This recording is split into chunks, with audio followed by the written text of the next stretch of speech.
Assalamualaikum warahmatullahi wabarakatuh. Selamat pagi, salam sejahtera untuk kita semua. Yang sama-sama kita hormati Pak Suki dan Bu Sri Mulyani selaku Wakil Kepala Sekolah, Bapak Ibu Guru yang tidak bisa saya sebutkan satu persatu. Alhamdulillah, hari ini kita berkumpul bersama dalam rangka melaksanakan kegiatan RTA, rencana tindak lanjut, yaitu pada saat saya pelatihan perencanaan penata usahaan dan pelaporan sekolah dengan menggunakan platform SDS, platform rapot pendidikan, dan platform Merdeka Belajar. Insya Allah yang akan saya ambil materi saya kali ini adalah mengenai platform rapot pendidikan. Baik Pak Didi, minta tolong slide-nya. Ya, Bapak Ibu, jadi pada dasarnya setiap tahun itu kita mesti wajib melihat rapot pendidikan kita. Supaya apa? Supaya kita tahu pasti bahwa ada hal-hal yang harus diperbaiki di sekolah kita. Kalau tahun lalu kita biasanya namanya rapot mutu pendidikan dengan 8 assessment ya. Ada 8 assessment yang wajib dilihat di sana, di mana setiap kita mendapatkan nilai yang baik, kita mendapatkan bintang 5. Kemudian ada bintang 4, kalau bintang 1 berarti itu PR kita. Nah, tahun ini berbeda Bapak Ibu.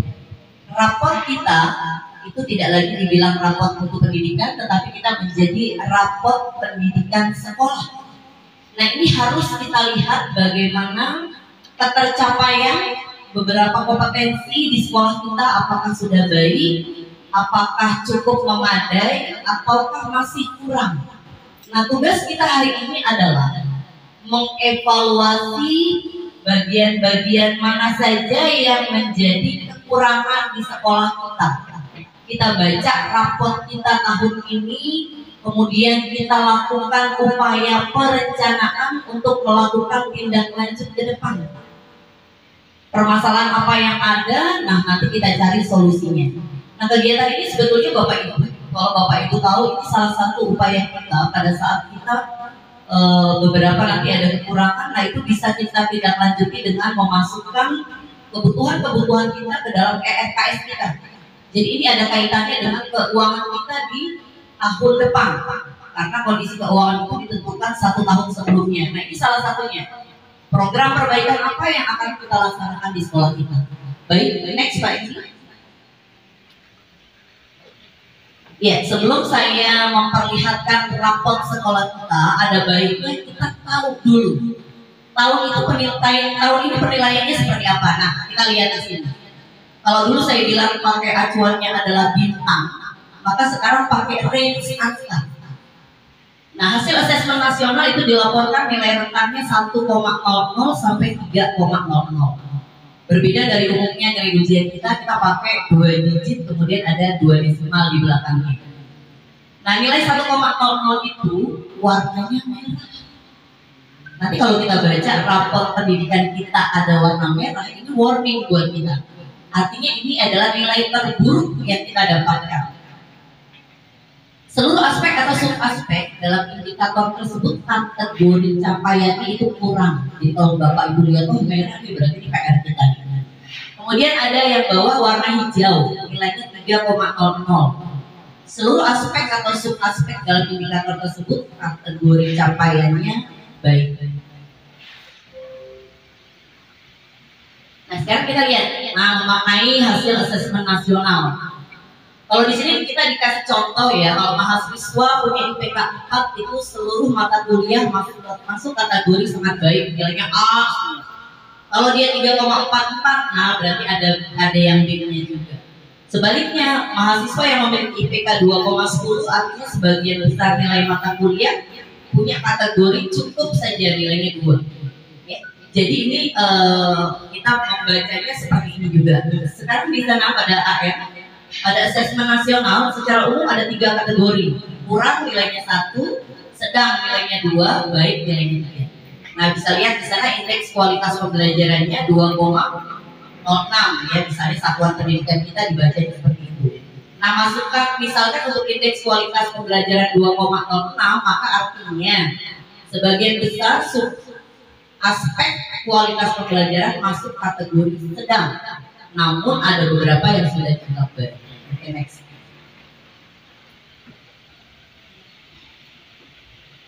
Baik, sekarang kita lihat nih contoh yang pertama, ya, hasil belajar literasi numerasi. Nah, ini poin yang sangat penting di sekolah dasar kita.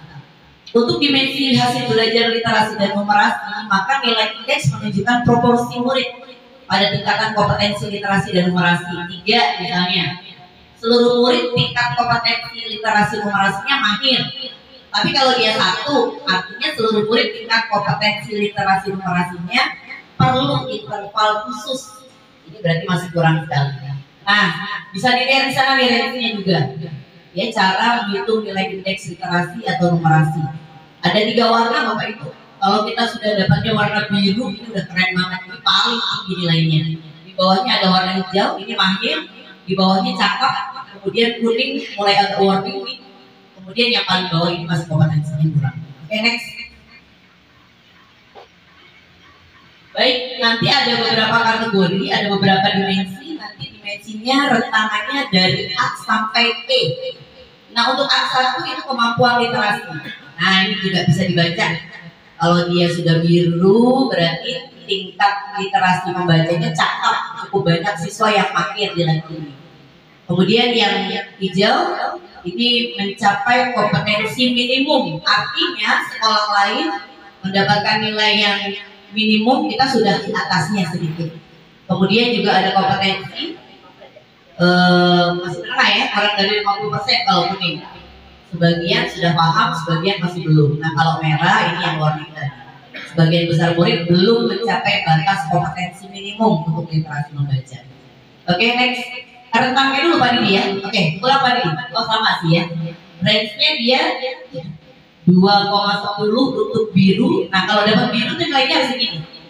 Batasannya 2,10 sampai dengan 3,00. Kalau mau dapat yang hijau 1,80 sampai dengan 2,09. Mau dapat yang kuning 1,40 sampai dengan 1,79, dan dapat yang merah 1,00 sampai 1,39. Oke, next. Nah, ini ada A3 karakter. Tadi A1 apa Bapak Ibu? Literasi. A2 numerasi. A3 karakter. Nah, ini yang kita lihat karakternya anak. Ya, karakter ini adalah tingkat karakter pelajar Pancasila yang sifatnya holistik. Apa saja cakupannya? Pengetahuannya, afektif, keterampilan, dan perwujudan dalam perilaku. Keterangannya masih sama. Kalau dia dapat membudaya, warnanya biru, nanti membudaya juga ada yang hijau.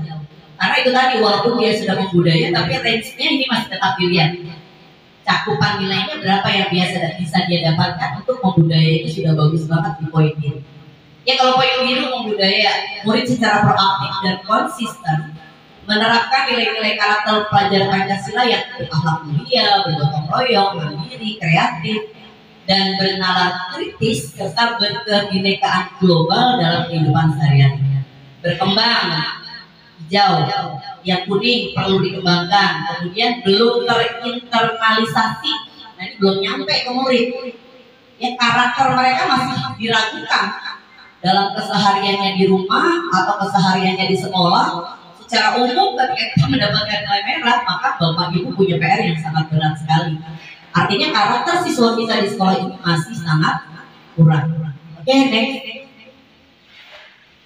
Baik, setelah A1, A2, A3, dan A, apa tadi? A3, oke, A3. Sekarang ada B1, kesenjangan literasi. Nah, ini bisa dibaca juga, tidak ada kesenjangan, ada kesenjangan, kesenjangannya sangat tinggi. Kemudian tadi ada gender ya. Di sana terlihat kesenjangan antar kelompok gender, kesenjangan antara kelompok sosial ekonomi status, dan kesenjangan antar kelompok wilayah. Nah, ini kesenjangan literasi. Artinya gini, mungkin ada anak laki-laki di sekolah ini lebih tinggi daripada kemampuan membacanya yang perempuan gitu. Nah, itu bisa terbaca juga dari situ. Baik, next. Yang ke B2, kesenjangan numerasi. Nah, ini juga bisa terbaca Bapak Ibu. Kalau dia bilang tidak ada kesenjangan, tidak ada perbedaan capaian numerasi baik berdasarkan kelompok gender, sosial ekonomi maupun wilayah urban. Artinya apa? Oh, dalam numerasi ternyata anak perempuan dengan anak laki-laki kemampuannya sama. Secara ekonomi anak yang kaya dengan anak yang kemampuannya menengah atau yang kemampuannya kurang ternyata juga nggak membedakan. Nah, ini aman banget kalau sekolah sudah seperti itu. Nggak kebaca bahwa kemampuan putra putrinya berbeda, kemudian tingkat ekonominya beda, menentukan numerasinya beda. Nah, ini kalau ada kesenjangan yang kuning bisa kebaca. Oh, ternyata anak laki-laki lebih mampu numerasinya dibanding perempuan. Oh, yang kaya karena dia dilesin, dikursusi ternyata lebih tinggi nilainya daripada yang lain, seperti itu. Oke, next. Nah, lanjut ke D1, ini kualitas pembelajaran. Nah, ini terbaca nih potensi Bapak Ibu dalam mengajar murid-murid kita. Jadi di sini dinyatakan bahwa D1 kualitas pembelajaran, tingkat kualitas interaksi antara guru, murid, dan materi pembelajaran dalam proses pengajaran dan pembelajarannya. Kalau Bapak Ibu muridnya sudah anggap keren banget guru saya ngajar, berarti Bapak Ibu optimal. Nah, kalau sudah optimal berarti pembelajaran menunjukkan kualitas yang optimal, ditunjukkan dengan suasana kelas yang kondusif, dukungan afektif dan aktivasi kognitif dari guru yang konstruktif. Terarah, kalau Bapak Ibu nilainya sudah terarah berarti pembelajarannya mengarah pada peningkatan kualitas. Oh, sudah mulai terarah nih, kemarin mungkin ngajarnya masih ngaco, tetapi yang sekarang sudah mulai dibenahi, mulai dapat terarah tahun ini. Atau disorientasi, nah ini suasana pembelajaran yang kondusif, dukungan afektif dan aktivasi kognitif belum diberikan oleh guru. Nah, ini masih PR. Kita harus banyak pelatihan, kita harus banyak lihat dari cara teman-teman yang mengajar dengan baik, baru kita bisa ikut. Atau dengan rekan sejawat, yuk kita diskusi apa sih kekurangan saya dalam mengajar. Oke, next. Ada D2, refleksi dan perbaikan pembelajaran oleh guru. Nah, ini tingkat aktivitas refleksi dan perbaikan pembelajaran oleh guru. Nah, budaya silakan baca sendiri. Aktif itu akan seperti apa, pasif itu juga bagaimana. Yuk baca dulu sebentar.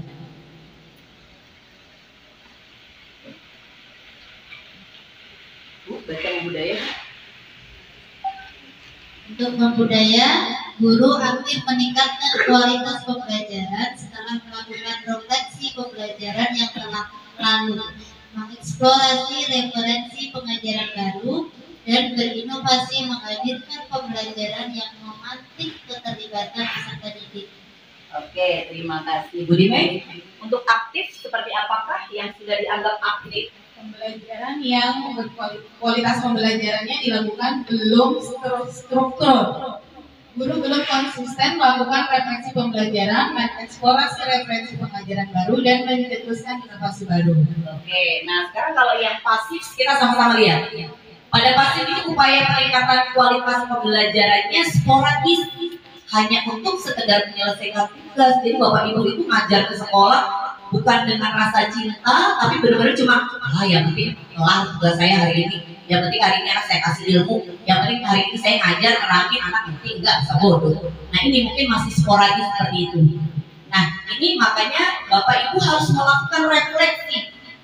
Ya, setiap hari kita harus mengajar dengan melakukan refleksi perbaikan. Oh, hari ini saya ngajarnya kayak gak asik ya, anak-anak gak paham dengan apa yang saya jelaskan. Nah, besoknya Bapak Ibu punya kewajiban untuk memperbaiki diri. Persiapkan modul ajarnya dengan baik, dibaca langkah-langkah pembelajaran yang Bapak Ibu harus lakukan. Masukkan games, masukkan tepuk yel-yel, masukkan lagu-lagu yang menyenangkan, yang sesuai dengan 6 dimensi Pancasila. Ayo, semua harus aktif. Jadi kita merefleksi diri kita untuk apa? Untuk perbaikan pembelajaran kita ke depan. Baik, next. Untuk D3, nah ini kepemimpinan instruksional. Tingkat kepemimpinan instruksional sekolah yang mendukung perbaikan kualitas pembelajaran. Ini kalau bisa saya baca, kemarin kalau nggak salah agak masih dalam tanda petik juga itu. Karena saya agak kurang paham juga mana yang harus terbaca, yang mungkin harus di-upload dan sebagainya. Oke, ini dampaknya apa nih? Kepemimpinan instruksional yang visioner dan mengacu pada visi-misi sekolah secara konsisten, termasuk mengkomunikasikan visi misi kepada warga sekolah. Kita nih Bapak Ibu, kepada orang tua murid, setiap kita punya kewajiban untuk menjelaskan apa sih visi tahun ini sekolah kita. Apa sih misi, apa tujuan, apa yang akan kita lakukan?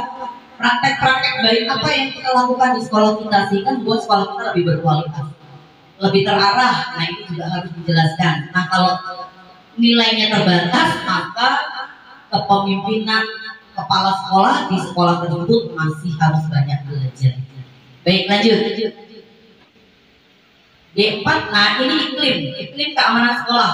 Ini ada rasa nyaman, aman, murid tidak merasakan bullying, guru juga tidak boleh ngata-ngatain si ini gendut, si ini kurus. Karena dulu kita kalau senam gitu, Irfan gendut, ya, atau kurus, tak begitu dulu guru olahraga. Tapi saya lihat sekarang sudah seperti itu ya, Pak Faisal, Pak Asim ya.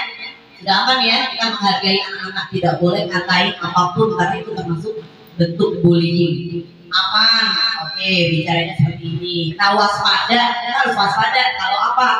Satuan pendidikan mulai mengembangkan iklim keamanan dalam aspek kesejahteraan psikologis, perundungan, hukuman fisik, kekerasan seksual, dan penyalahgunaan narkoba di lingkungan sekolah. Oleh karena itu, kita harus dapat melanjutkan intervensi dengan meningkatkan kemampuan mencegah dan menangani kasus di lingkungan sekolah. Menjadi rawan ketika hal-hal tadi masuk ke dalam sekolah kita.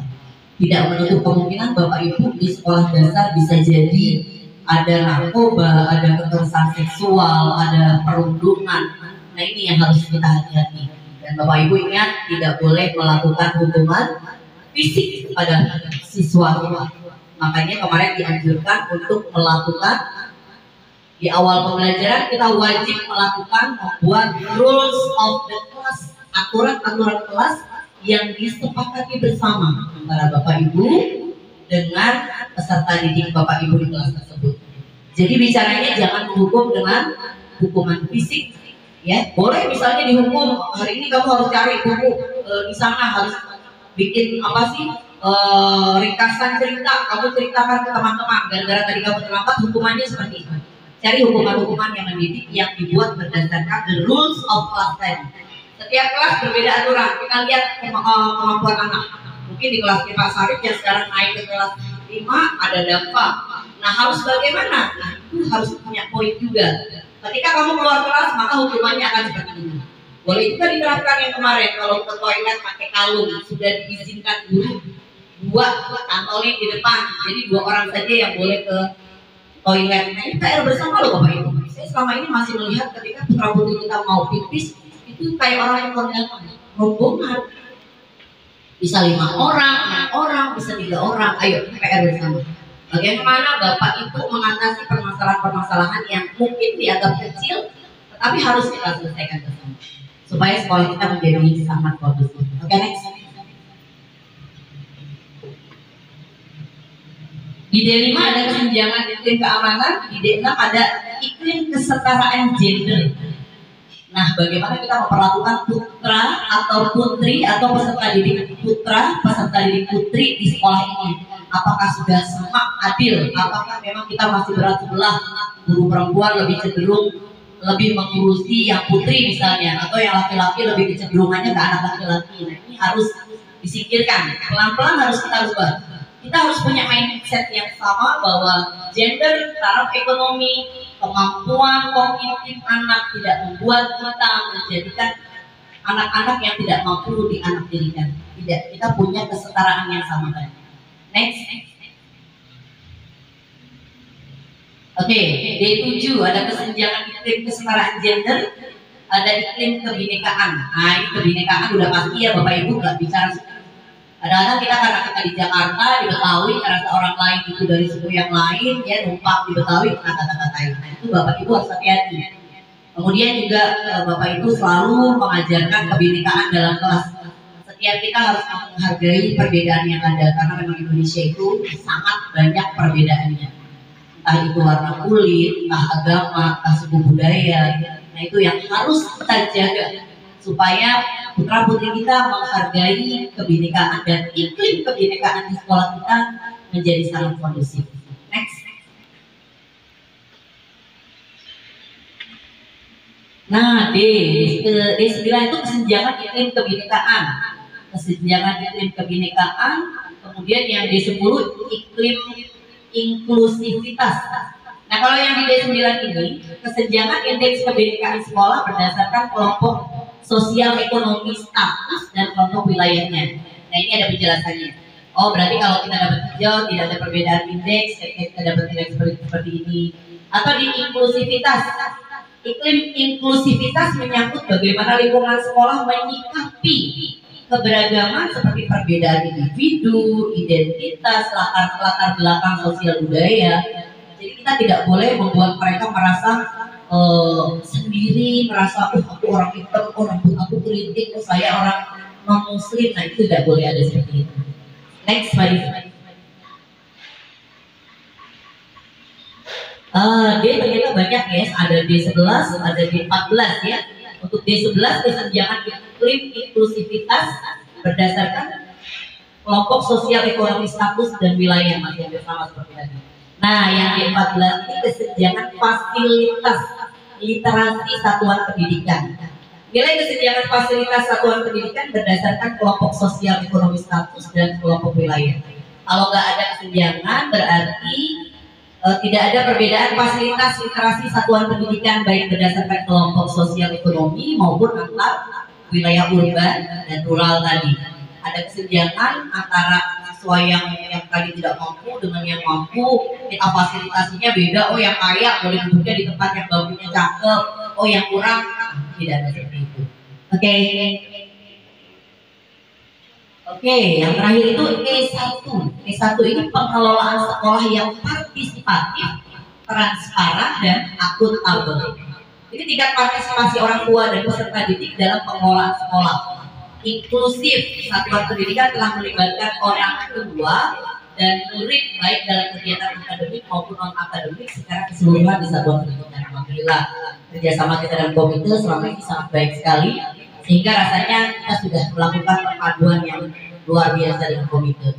Selektif, kalau selektif itu berarti satuan pendidikan melibatkan orang tua dan murid dalam beberapa kegiatan saja, ya, khususnya yang akademik atau non akademik. Jadi kalau ini secara keseluruhan kita selalu bicara dengan komite, selektif berarti hanya ada beberapa kegiatan yang didukung oleh komite.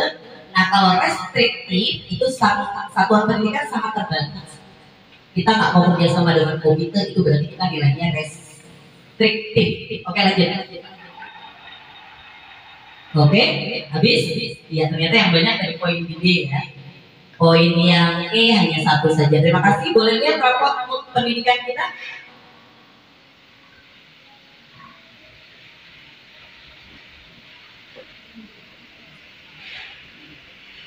Baik, ini kita lihat ya. Sudah ada di share di grup. Bapak Ibu bisa lihat. Karena ini memang agak kecil ya, nggak begitu terbaca. Silakan lihat di HP atau di laptop Bapak Ibu masing-masing. Ya. Goyang Mbak Dini.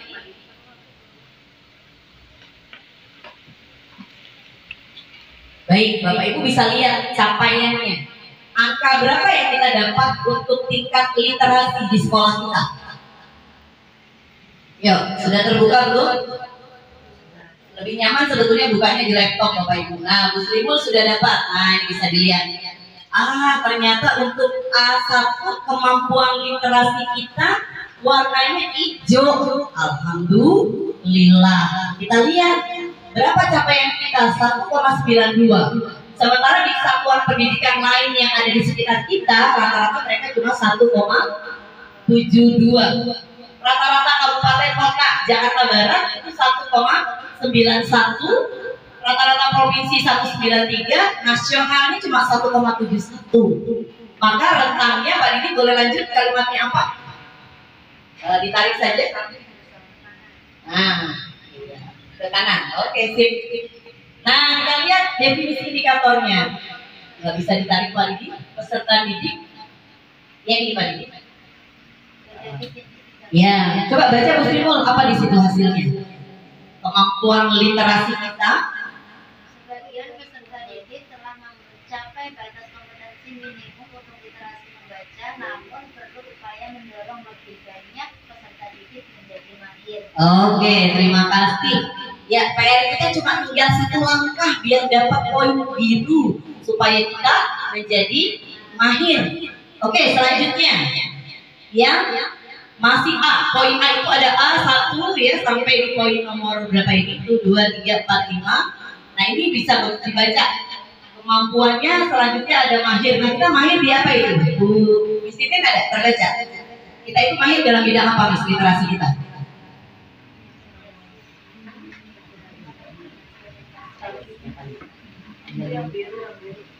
Yuk. Oke. Gimana Miss? Susah ya pakai HP ya? Karena dia panjang. Oke, kemudian saja sudah. Oh, WA-nya nggak buka. Oke, nah ini saja deh. Pada dasarnya di sini sebetulnya dari uraian angka-angka yang Bapak Ibu lihat tadi, ini sudah terurai, sudah ada ringkasan di sini. Bapak Ibu boleh lihat bandingkan dengan hasil di sini. Jadi Bapak Ibu bisa lihat ya, untuk kemampuan literasi kita sudah mencapai kompetensi minimum, artinya sudah lumayan aman, hanya menuju ke mahir. Mahir itu supaya semuanya literasinya sudah oke. Ini mungkin hanya tinggal ya 20% lah yang masih belum terlalu ngerti banget pemahaman di literasinya. Tetapi kita bisa baca, kompetensi membaca teks informasi udah oke, kompetensi membaca teks sastra, nah ini kemampuannya sudah terbaca nih. Menginterpretasi, memahami isi teks sudah oke. Ya, kemudian kompetensi mengevaluasi, merefleksikan isi teks juga sudah dapat, kan? Sudah mencapai kompetensi minimum. Oke, di bawahnya Pak Didi. Nah ini persentasenya. Bapak Ibu boleh lihat dari angka, saya jelaskan di sini langsung. Ini distribusi kemampuannya. 10% anak mahir, 63,33% cakap. Ini makanya kita dapat poinnya ya. Hijau. Kemudian 16,67% itu bacanya masih mendasar banget, cuma sekedar baca belum dapat banget.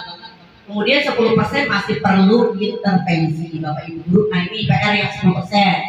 Oke lanjut next. Nah kemampuan literasi. Nah nih satuan pendidikan 1,92, nasional 1,72, kota 1,91, provinsi 1,85 ya? 85 atau 95? 95. Nasional ya 1,71. Berarti kita sudah di atas nasional. Oke lanjut next. Kemampuan numerasi Pak Didi. Numerasinya masih di sampingnya Pak Didi. Ya, dari hasil kemampuan numerasinya. Nah ini PR kita bersama Bapak. Kita boleh bersyukur kalau kita lihat dari hasil rapor pendidikan kita itu tertera harusnya kita sudah melaksanakan akreditasi di tahun 2020. Karena COVID 2 tahun maka kemudian kita dimundurkan. Beberapa sekolah sekarang ini sedang repot Bapak Ibu. 25 sekolah di Kecamatan Kembangan itu sedang mempersiapkan diri untuk akreditasi. Karena apa? Karena mereka sebetulnya akreditasi itu pada saat kena COVID 2019, 2020, bahkan ada yang 2021. Nah tahun ini mereka semua melaksanakan yang memang punya batas waktu. Sekolah kita, alhamdulillah setelah kita cek sertifikat akreditasi kita tertera di sana. Yang harusnya kita tahun ini melaksanakan karena wajibnya kita di 2020, harusnya bareng-bareng sama teman-teman kecamatan tadi di 2022, ternyata kita langsung dapat reward dari pemerintah loncat Bapak Ibu. Kita di sana tertera akreditasinya akan dilaksanakan di 2026 di sertifikat akreditasi. Kok bisa? Iya. Sekolah-sekolah yang dianggap sudah berkualitas, tidak ada laporan dari masyarakat, secara 5 tahun kita punya penilaian yang baik, maka tidak lagi memerlukan akreditasi. Kita tidak perlu akreditasi karena apa? Berarti sekolah kita mutunya sudah baik. Dibacanya dari mana? Dari nilai ANBK terakhir. Kan kemarin kita baru pernah melaksanakan ANBK. Alhamdulillah ya, buat guru-guru hebat kita tepuk tangan lagi dong ya, yang sudah membawa kita untuk tidak akreditasi. Salah satu poinnya adalah nilai ANBK-nya bagus. Bagaimana cara memahami suatu bacaan, bagaimana cara memahami literasi dan numerasi dengan baik. Itu PR dari saya Bapak Ibu. Ada yang barangkali ingin bertanya? Bu, Haji Ani, PR-nya tadi apa? Kita yang PR apa aja? Capatin ya. Nanti PR kita bersama Bapak Ibu. Jadi itu saja mungkin informasi dari saya. Mudah-mudahan kita bisa melakukan refleksi, bukan hanya sekedar teori yang saya berikan hari ini saja, tetapi kita bisa menuntaskan PR-PR kita sehingga sekolah kita menjadi lebih baik lagi. Itu saja dari saya. Terima kasih. Kurang lebihnya saya mohon maaf kalau ada kehilafan. Saya akhiri billahi taufiq wal hidayah. Wassalamualaikum warahmatullahi wabarakatuh.